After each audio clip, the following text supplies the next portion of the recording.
주 예수 그리스도 이름으로 기도합니다. 아멘. 고려산교회에서 예배드리시는 교우님들의 모든 삶 가운데 그리스도의 평안이 가득하시기를 주님의 이름으로 축복합니다.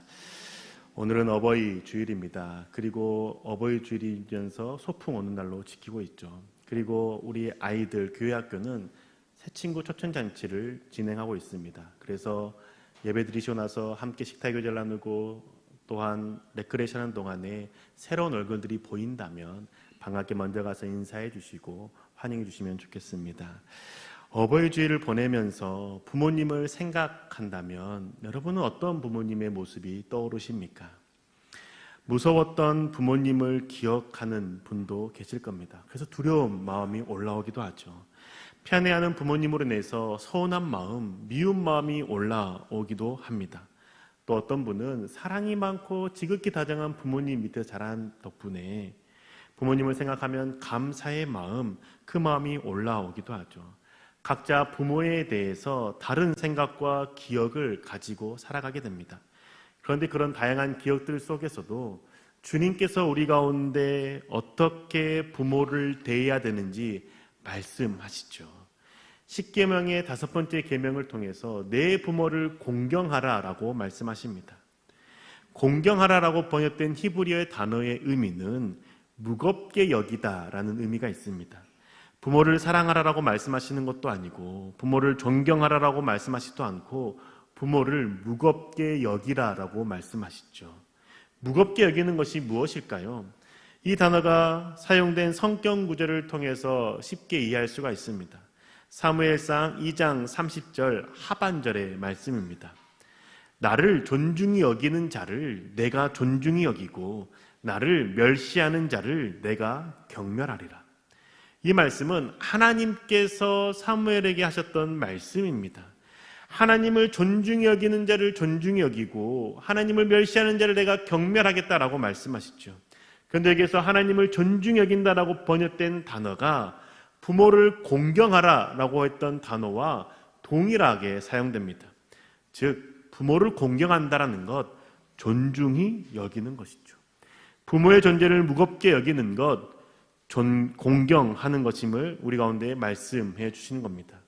부모를 존경하라라고 말씀하지 않고 부모를 무겁게 여기라라고 말씀하시죠. 그 이유는 아마도 존경받지 못할 만큼 자녀를 학대하는 경우에 있는 부모들의 모습도 있기 때문이 아니겠습니까?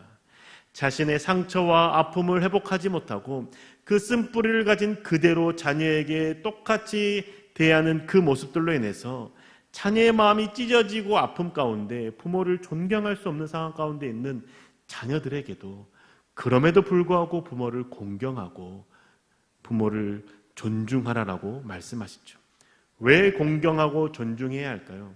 부정할 수 없는 사실 하나 때문이지 않겠습니까?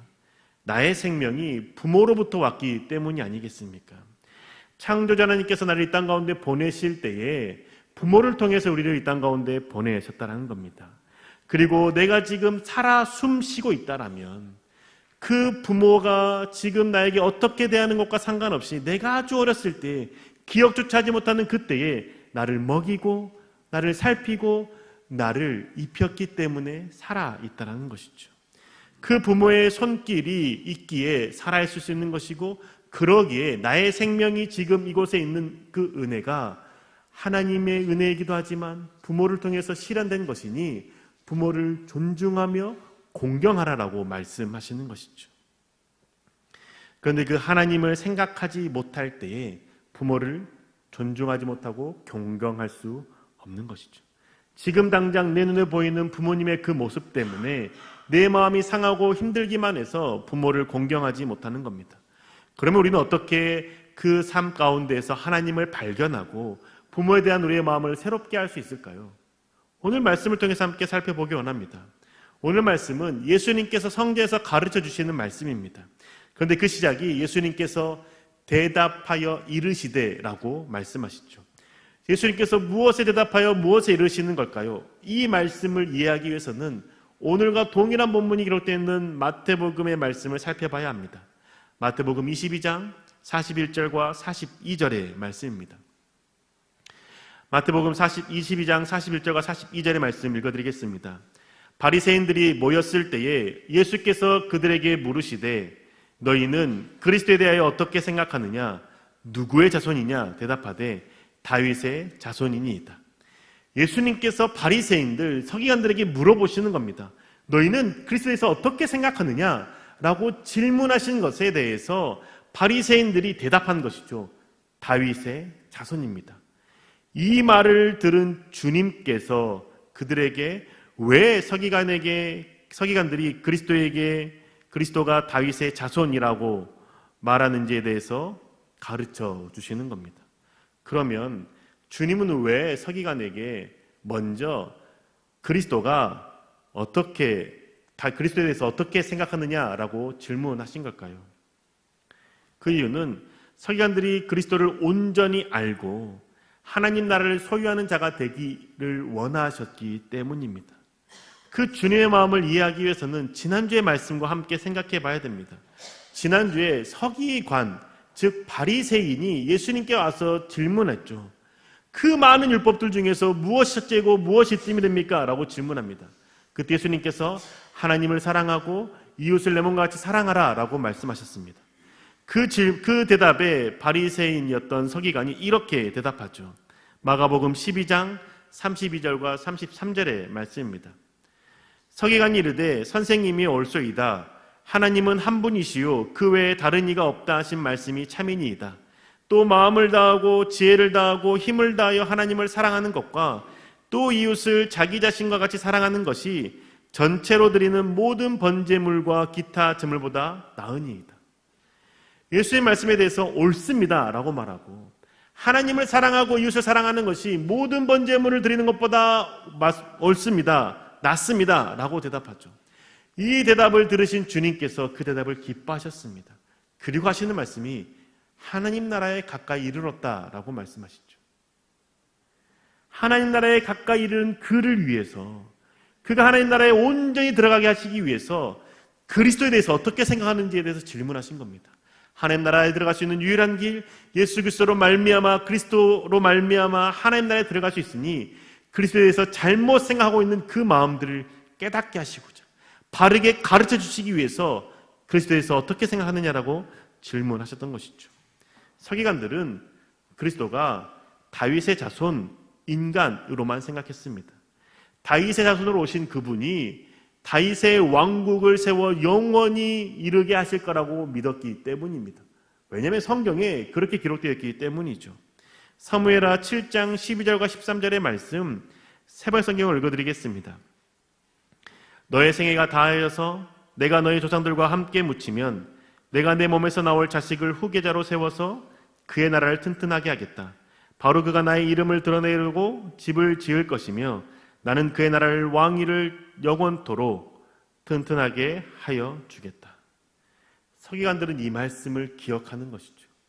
다윗의 자손으로 오는 한 인간이 그리스도가 되어서 그가 다윗의 나라를 세우고 이 땅에서 영원토록 튼튼하게 해주는 그분이 될 것이라고 생각했던 겁니다. 하나님 나라에 대한 관심보다 이 땅의 왕국에 대해서 관심을 둔 것이죠. 그런 서기관에게 네가 하나님 나라에 가까이 이르렀으니 이제는 그리스도에 대해서 바르게 알고 하나님 나라를 향해 나아가기를 원하시기 때문에 그리스도가 어떻게 되는지, 그리스도가 어떤 분이라고 생각하는지에 대해서 질문하셨던 것이죠. 주님은 그 질문을 통해서 서기관들, 바리새인들에게 그리스도에 대해서 바르게 가르쳐 주기를 원하셨던 겁니다. 그런데 그 서기관들과 예수님의 관계를 생각해 보면 예수님의 이 태도는 우리를 조금 당혹하게 하는 것 같습니다. 서기관들, 바리새인들은 예수님을 어떻게 대했습니까? 예수님에게 질문하는 그 족족 예수님을 공경에 빠뜨리고 예수님을 시험에 들게 하고자 질문했습니다. 자신들이 알고 있는 것을 비꼬아서 예수님을 질문했고 그 대답을 통해서 예수님을 공경에 빠뜨리려고 예수님을 공격하기 위해서 마음에 품은 칼날을 숨기고 질문했었죠. 그런데 지금 예수님은 그들에게 당한 그대로 하지 않습니다. 너희가 그리스도를 잘못 알고 있지? 그렇게 알고 있으면 너희들 지옥 가 라는 마음으로 그들에게 질문을 던지는 것이 아니라 너희가 잘못 알고 있는 그리스도에 대해서 내가 바르게 가르쳐 줄게. 하나님 나라에 대해서 너희가 들어갈 수 있도록 하나님 나라 앞에 앉아서 문을 닫고 그 들어오는 모든 자들을 가로막는 자가 아니라 하나님 나라에 들어갈 수 있도록 내가 너희들의 잘못되어 있는 그 그리스도에 대한 개념 바르게 가르쳐 줄게 라는 마음으로 다가가신 것이죠. 주님은 바리새인들과 동일한 마음으로 질문하지 않았습니다. 오히려 정반대였죠. 잘못 알고 있는 것을 바르게 깨닫게 하시고자 질문하신 겁니다. 우리가 예수님에게 이 마음을 배울 때에 부모에 대해서 우리의 마음을 새롭게 할 수 있는 겁니다. 우리의 마음은 항상 받은 대로 돌려주고 싶은 마음이 있습니다. 상대방을 바른 길로 인도하고 싶은 마음, 상대방과 함께 옳은 길을 걷고 싶은 마음이 아니라 내가 당한 만큼 상대방에게 돌려주고 싶은 마음이 우리의 마음속에 있습니다. 기본적으로 있는 것이죠. 부모로부터 받은 그 상처, 그걸 고스란히 돌려주고 싶은 마음이 혹시 있지는 않습니까? 그런데 잘 생각해 보면 부모로부터 받은 생명이 자라나는 그 시기 가운데 부모에게 상처받지 않고 자란 사람이 누가 있겠습니까? 모두 다 크고 작은 상처들을 받고 자라나게 되는 것이죠. 그게 살아가는 과정이기 때문입니다. 그런데 간혹, 아니 어쩌면 종종 감당하기 힘든 상처를 받는 분들이 있습니다. 부모라면 하지 말아야 될 행동을 하는 부모를 만나기 때문이죠. 그때 우리의 마음이 크게 상합니다. 부모에 대한 신뢰가 깨어지게 되고 나의 비빌 언덕이 사라지게 되어 나의 마음속에 깊은 공허함과 외로움과 홀로됨을 경험하게 되죠. 그 순간 자녀들이 크게 되면 부모를 외면합니다.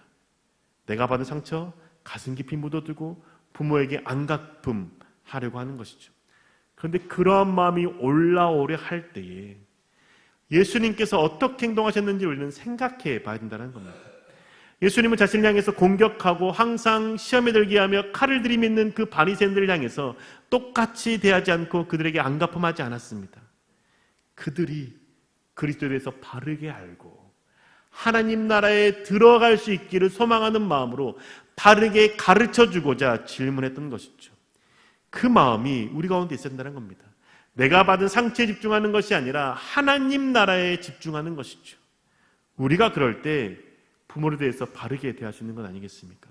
우리가 그렇게 할 때 상처받은 관계 가운데 바르게 상대방을 대할 수 있는 것 아니겠습니까? 우리가 부모님께 상처받을 수 있죠. 말할 수 없는 아픔을 경험할 때도 있습니다. 그런데 우리가 놓지 말아야 될 것이 있다면 하나님 나라이지 않겠습니까? 부모님이 하나님 나라에 들어갈 수 있도록 하나님을 바르게 알고 예수 그리스도를 바르게 믿을 수 있도록 그 부모님을 공경하는 마음, 존중히 여기는 마음으로 다가갈 수 있어야 되지 않겠습니까? 그런데 그 과정에서 부모님께 받은 상처로 인해서 내 마음이 움직이지 않고 행동하고 싶지 않을 때가 있습니다. 그런데 그때에 부모님께서 나를 이 땅에 태어나게 한, 부모님을 통해서 내가 이 땅 가운데 생명을 누리게 된 사실을 기억해야 되는 것이죠.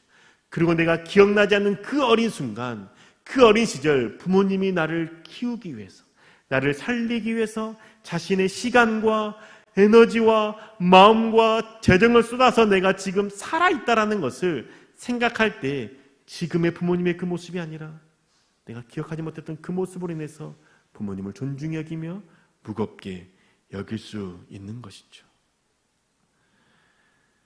그런데 만약에 부모님이 먼저 세상을 떠났다면 우리는 이 어버이 주일을 어떻게 보내야 할까요? 오늘 말씀을 통해서 또 함께 생각해 볼 수 있습니다. 예수님께서 하늘 보좌를 버리시고 이 땅에 내려오심으로 다윗의 자손이 되실 수 있었습니다. 그걸 생각하며 행동하는 것이죠. 하나님의 자리에 있으셨던 주님이십니다. 그 하나님과 함께 되는 것을 동등함을 당연하게 여기지 않고 자신을 비워 종된 자로서 사람의 모습 땅 가운데 오셨다라는 것이죠. 하나님이셨지만 그 하나님과 동등된 마음을 비우고 이 땅에 내려오셨기에 다윗의 자손으로 오실 수 있었던 것이죠. 빌립보서 2장 5절에서 8절의 말씀입니다. 너희 안에 이 마음을 품어라. 곧 그리스도 예수의 마음이니 그는 근본 하나님의 본체시나 하나님과 동등됨을 취할 것으로 여기지 아니하시고 오히려 자기를 비워 종의 형체를 가지사 사람들과 같이 되셨고 사람의 모양으로 나타나사 자기를 낮추시고 죽기까지 복종하셨으니 곧 십자가에 죽으심이라. 하나님은 근본 하나님이셨습니다. 하나님과 동등됨을 당연하게 여기지 않고 자기를 비워 이 땅 가운데 내려오셨습니다. 하나님이시지만 인간을 사랑하시고 인간을 구원하시기 위해서 자기를 비워 이 땅 가운데 내려오심으로 인간이 되셨습니다.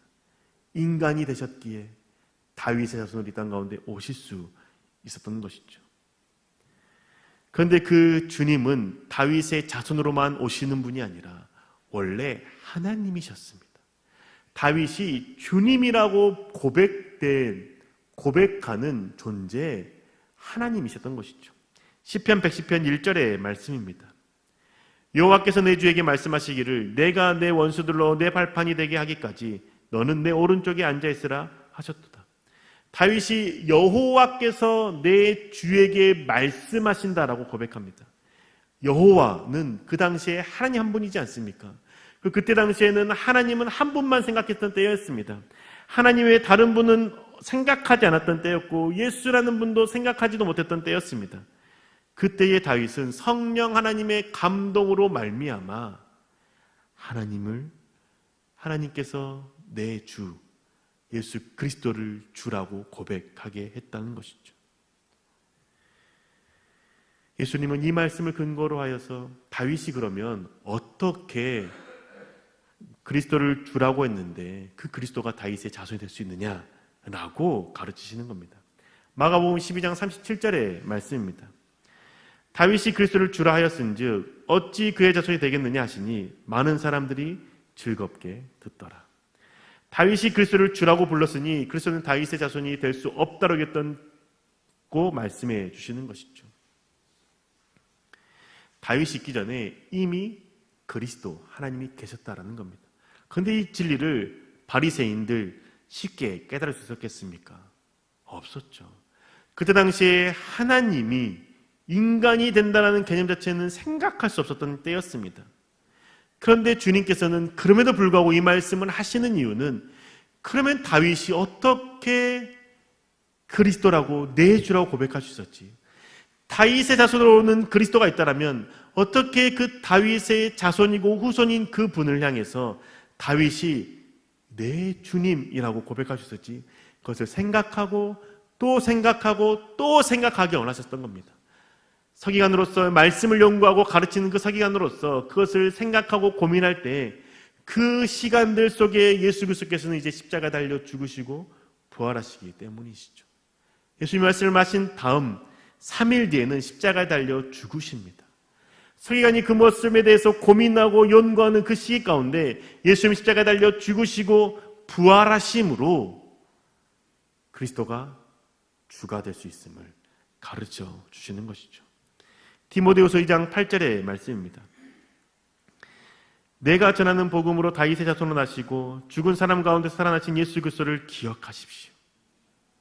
다윗의 자손으로 나셨지만 죽은 사람들 가운데 다시 살아나신 그분이 그리스도가 되십니다 라고 가르쳐 주는 것이죠. 하나님이셨던 그분이 인간의 모습으로 오셨기에 다윗의 자손으로 오신 것이고 구원자가 되셨다라고 가르쳐 주시는 겁니다. 하나님이셨던 그분이 하나님과 동등된 것을 당연하게 여기지 않고 이 땅에 다윗의 자손으로 오셨기에 그리스도의 주가 되시며 다윗의 주가 되시며 그리스도의 자손이 될 수 있었던 것이죠. 우리에게 필요한 마음은 이 마음이라는 겁니다. 자녀가 부모를 공경히 여기는 것 마땅하죠. 근데 그것을 마땅히 여기지 않는 마음이 우리 가운데 필요하다는 겁니다. 부모가 자녀를 위해서 희생하고 애쓰고 수고한 것이 있습니다. 근데 그것에 대해서 본전을 찾고 싶은 마음이 우리 가운데 올라올 때 그 마음을 버리는 것이 예수 그리스도의 마음을 품는 자의 모습이라는 것이죠. 부모로서 자녀가 이 땅에 태어났을 때 자녀에게 한없이 주었습니다. 자녀가 생명에 자라날 수 있도록 수고했고 밤낮을 가리지 않고 집중했습니다. 아이가 어느새 자라기 시작하면서 뒤집기를 시작했고 기어다니기 시작하며 걷기 시작했고 뛰기 시작합니다. 그러다 성장해서 배우기 시작하고 자아가 형성하면서 자신의 생각을 주장을 펼치기 시작합니다. 이때 자녀와 부모의 관계에서 갈등이 생겨나기 시작하지 않습니까? 이 시기를 잘 보내는 것이 너무나 중요하지 않습니까? 자녀를 위해서 내가 그동안 섬겼던 것에 대해서 자녀에게 내가 쏟아부었던 것들에 대해서 생각나서 본제 생각나기 시작한다면 그 관계는 완전히 깨어지는 관계 가운데 치닫게 되는 것이죠. 내가 널 위해서 어떻게 했는데 나에게 이렇게 할 수 있어 라는 이 말을 한 번이라도 해봤다면 내 안에 본전을 찾고 싶은 마음이 있다는 겁니다. 어디다 대고 그렇게 말해 라고 하는 이 말이 입에서 튀어나온다면 내가 너보다 위고 내가 너보다 더 살았고 내가 너에게 존중받아 마땅해 라고 하는 그 마음이 마음속에 있다는 것이죠. 그런데 이 마음은 주님의 마음이 아닙니다. 주를 믿는 자의 마음이 아니라는 것이죠.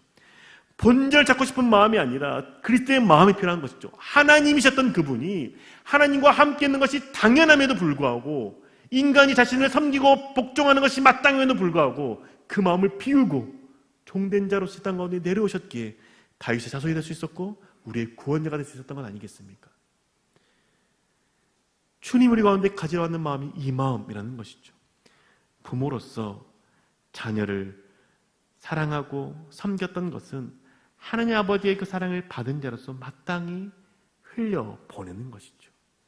그런데 우리 안에 자꾸 인간적인 마음, 본전을 찾고 싶은 마음, 보상받고 싶은 마음, 접대받고 싶은 마음, 대접받고 싶은 마음, 아니 그것보다도 자녀가 나를 부모로서 인정해주기를 바라는 그 마음 때문에 네가 나한테 어떻게 그럴 수 있어? 라고 하는 이 말들을 하기 시작한다면 우리 안에 그리스도의 마음이 사라져 있다는 것이죠.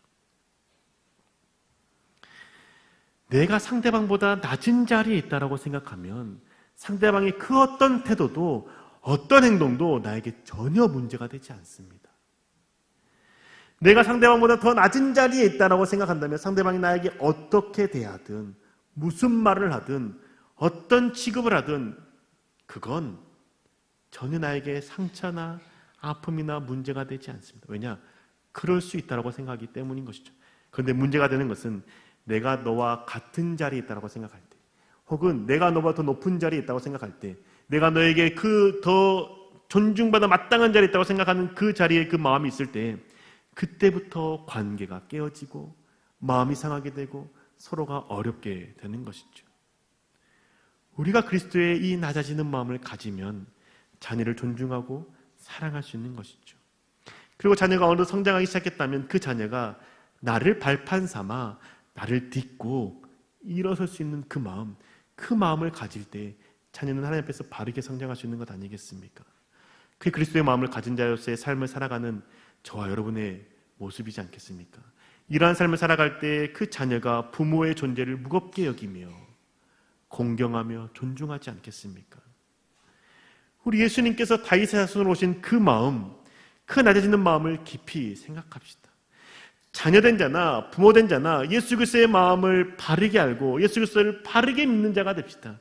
예수 그리스도를 바르게 믿는다는 것은 성경 지식을 많이 가지고 있는 것이 아니라 들은 말씀을 가지고 깨달아진 그 말씀을 가지고 살아가는 것, 그 말씀과 함께 사는 것이 그리스도를 바르게 하는 자이고 그리스도를 바르게 믿는 자라는 것이죠. 우리 그 그리스도를 바르게 알고 바르게 믿읍시다. 예수님은 다윗의 주님이셨습니다. 하나님이셨습니다. 그런데 그 자리에 대해서 동등됨을 여기는 것을 마땅하게 여기지 않고 비움으로 내려와 우리를 섬기는 자가 되셨습니다. 그래서 다윗의 자손으로 나실 수 있었던 것이죠. 그 마음을 가지고 살아갈 때 우리 안에 하나님 나라가 임할 수 있는 것 아니겠습니까? 오늘 주님께서 우리 가운데 말씀하시죠. 너희 안에 이 마음을 품으라. 곧 그리스도 예수의 마음이니. 부모된 자는 자녀를 향해서 이 그리스도의 마음을 품을 수 있어야 됩니다. 번제를 찾고 싶은 마음이 아니라 끝까지 품는 마음인 것이죠. 내 뜻대로 되지 않아도 기다려주는 마음. 자녀가 넘어지고 자녀가 쓰러졌을 때 다시 일어설 수 있도록 내가 발판이 되어주고 내가 힘이 되어주고 비빌 언덕이 되어주는 그 마음. 그 마음을 가질 때 자녀가 주 안에서 바르게 성장할 수 있는 것 아니겠습니까? 그리고 자녀된 자들 역시 그 부모를 향해서 이 그리스도의 마음을 품어야 되는 것이죠. 그리스도의 부족함만을 그 부모님의 부족함만을 바라보는 것이 아니라 하나님께서 부모를 통해서 내게 생명을 줬다는 것을 생각하는 그 마음, 그것을 기억해야 됩니다. 부모가 내가 기억도 나지 않는 그 순간에 나를 위해서 헌신하셨고 나를 위해서 낮아지셨으며 나를 위해서 섬기셨던 그 마음을 내가 알고 그 마음을 본받고자 하는 마음이 우리 가운데 있을 때 부모의 존재를 가볍게 여기지 않고 무겁게 여기며 존중하며 살아갈 수 있는 것 아니겠습니까? 사랑하는 군산교회 교회 여러분, 예수님은 하나님이심에도 불구하고 우리를 위해서 낮아지심으로 다윗의 자손으로 이 땅 가운데 오셨습니다. 그 그리스도의 그 마음을 우리 안에 갖고 그 마음이 우리의 가정 가운데 풍성해져서 하나님 나라가 임하는 가정이 되기를 소망하며 살아갑시다. 부모와 자녀가 서로를 이기려고 하지 않고 서로 존중하고 공경하며 사랑하며 살아가 봅시다. 상처를 붙들고 나가는 것이 아니라 하나님 나라를 바라보며 나아갑시다.